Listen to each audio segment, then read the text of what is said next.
नमस्कार दोस्तों, स्वागत है आपका एक्टिव अपडेट शो में। तो दोस्तों, खबर निकलकर सामने ये आई है कि रसिया पे अमेरिका तथा उसके सहयोगी देशों ने प्राइस कैप का प्रतिबंध लगा दिया है। अब ये प्राइस कैप का प्रतिबंध लगाने से ये होगा कि कोई भी देश $60 प्रति बैरल से ज़्यादा की रेट पर रूस से तेल नहीं खरीद पाएंगे। यदि वो ऐसा करते हैं तो अमेरिका तथा उसके सहयोगी देश उन देशों पर और भी कड़े प्रतिबंध लगाएंगे।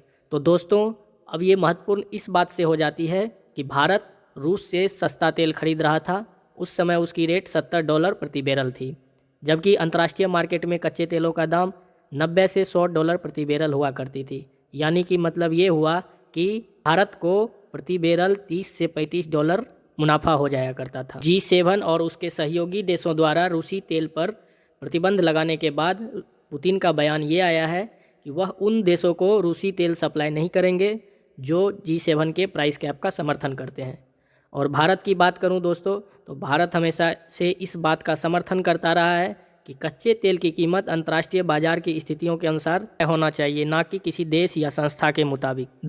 दरअसल फरवरी महीने से ही रूस और यूक्रेन युद्ध में उलझे हुए हैं। युद्ध शुरू होने के बाद से ही अमेरिका तथा उनके सहयोगी पश्चिमी देश रूस पर तरह तरह के प्रतिबंध लगाते आए हैं। तो दोस्तों, ये प्राइस कैप क्या होता है या क्रूड ऑयल क्या होता है और G7 देशों द्वारा लिया गया निर्णय क्या है, इन सबसे भी महत्वपूर्ण बात कि इनका परिणाम रूस पर क्या होगा, और सबसे महत्वपूर्ण बात ये कि क्या भारत पर भी इसका कोई असर हो सकता है। तो चलिए दोस्तों, वीडियो को फटाफट शुरू करते हैं बिना आपका टाइम वेस्ट किए। तो दोस्तों, आपके मन में ये सवाल आ रहा होगा कि G7 देश क्या है, इनके द्वारा लिए गए निर्णय क्या पूरे विश्व को प्रभावित करेगा। तो दोस्तों, मैं आपको बता दूं, जी हाँ, इनके द्वारा लिया गया निर्णय पूरे विश्व को प्रभावित करेगा। तो दरअसल G7 के बारे में जानने से पहले आइए हम क्रूड ऑयल के बारे में जान लेते हैं।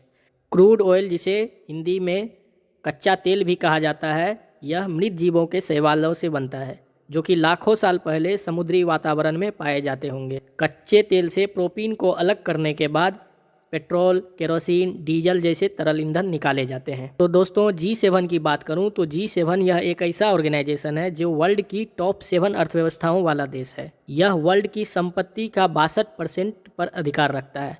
इसमें अमेरिका के अलावा Canada, France, Italy, Germany, Japan और यूनाइटेड किंगडम आता है। इन 7 देशों ने 5 दिसंबर 2022 को रूस पर प्राइस कैप लगाने का फैसला लिया है। अब ये प्राइस कैप क्या होता है? प्राइस कैप कोई भी देश या संस्था किसी दूसरे देश में उत्पादित वस्तुओं की कीमत को तय करते हैं। रूस फरवरी माह से ही यूक्रेन के साथ युद्ध में उलझा हुआ है। इससे रूसी अर्थव्यवस्था दिन ब दिन गिरती ही जा रही है और यूक्रेन का तो कहना ही क्या है।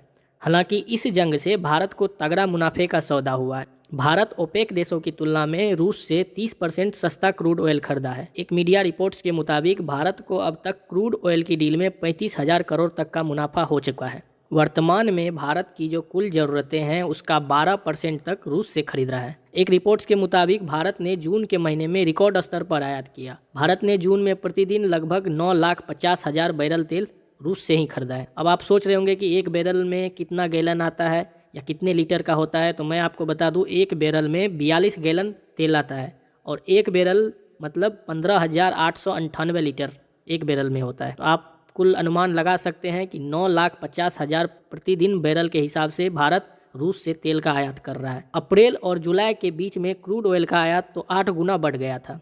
जब से पश्चिमी देशों ने प्राइस कैप का ऐलान किया है, तब से रूस ने ये निर्णय लिया है कि भारत को प्रति बैरल $30 का डिस्काउंट कच्चे तेलों पर मिलेगा ही मिलेगा। इसका मतलब ये हुआ कि चाहे अंतर्राष्ट्रीय बाजार में कच्चे तेल का कीमत $100 रहे तो भारत को $70 प्रति बैरल के हिसाब से कच्चे तेल मिलेंगे। यदि अंतर्राष्ट्रीय बाजार में प्रति बैरल $80 रहे तो भारत को कच्चे तेलों की कीमत $50 प्रति बैरल ही लगेंगे। अब आप सोच रहे होंगे रूस ये सब क्यों कर रहा है? तो दरअसल भारत रूस को हमेशा से ही समर्थन करता आ रहा है, चाहे वह तेल की खरीद में हो या यूनाइटेड नेशन में समर्थन की बात हो। भारत ने $5.5 बिलियन में S-400 का 5 यूनिट खरीदा है और वह उस समय में खरीदा जब अमेरिका भारत पर काटसा प्रतिबंध की धमकी दे रहा था। काटसा यानी countering adversary through section act. Bharat America की धमकी की परवाह न करते हुए रूस से S-400 का 5 यूनिट खरीदा। इसमें रूस को भी जबरदस्त मुनाफा हुआ। तो दोस्तों, अब आगे देखना ये दिलचस्प होगा, क्या अमेरिका भारत पर भी कोई प्रतिबंध लगाएगा